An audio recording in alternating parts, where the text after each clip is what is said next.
On Apple iPhone, we used to save our password and keychain on our phone.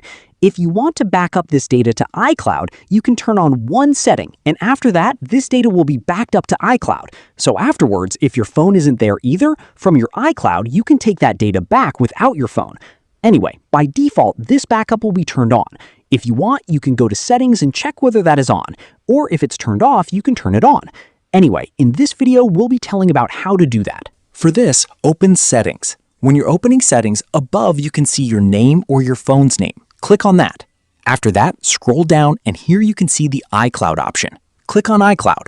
And when you're clicking on that, here you can see the Save to iCloud option. And next to that, you can See All option.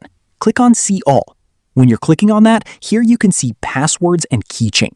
Click on this. And here you can see the Sync This iPhone option.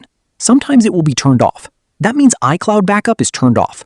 If you want to enable this, just turn on this. After this, iCloud passwords and keychain will be backed up to iCloud.